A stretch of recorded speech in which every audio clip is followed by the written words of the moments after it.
Hey, my name is Andrew Riddle, and I'm here to talk to you guys a little bit about beatboxing and the history of it, and some techniques that I like to use in some of my beats.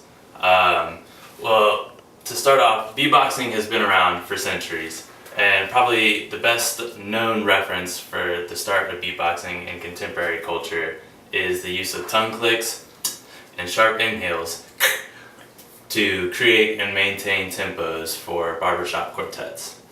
But beatboxing and hip-hop were not synonymous until around 1985 when the artist Dougie Fresh released his song The Show La Dee Da Dee, where he used beatbox and rap lyrics to create his own style of music, and beatboxing began to grow nationally from there.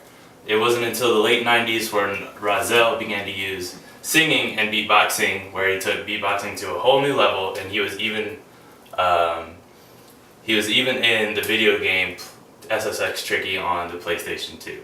And then it wasn't until 2003 where beatboxing really took the national scene with the help of YouTube and artists putting instructional videos on YouTube like I am doing today.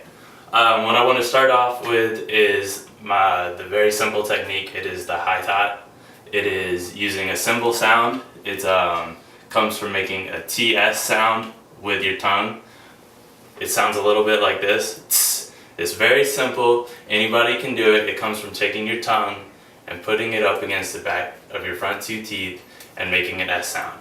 Now, like any other beatboxing technique, you can also elongate the sound for different noises. So you can make it short or long.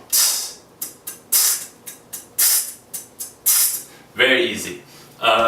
Another technique is the kick drum. The kick drum is very basic as well. It comes from sending a bullet of air through your lips. Now what you want to do is almost put your lips together. You're going to pierce them together almost like you're going to whistle. And you're going to shoot out a bullet of air. Now the bass of the kick drum all depends on the openness of your mouth and your throat and your chest. You can make that sound a little higher pitch or low pitch. Very easy. Another technique is the snare drum. This one's a little more difficult.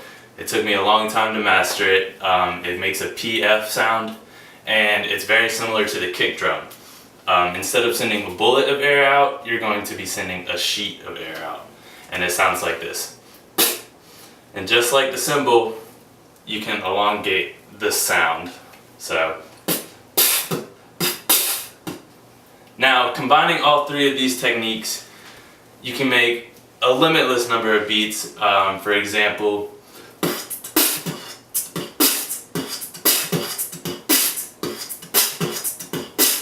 it's very simple. Now this technique I'm about to show you guys requires a little bit more than just your mouth. It is called the crab scratch, and it sounds like a DJ when he's spinning his record.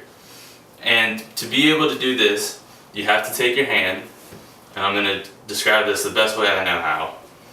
You take your hand perpendicular to the floor, and then you're going to bend your fingers over to make an L shape. And from there, you're going to take your thumb, and right where your index fingers has its first crease, you're going to make your thumb perpendicular with your index finger.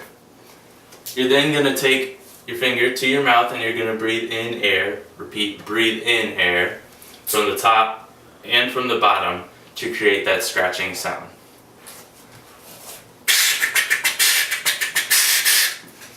Now, just like the other three beats, you can implement this one into any of your beats and create an even more complicated genre of beatbox.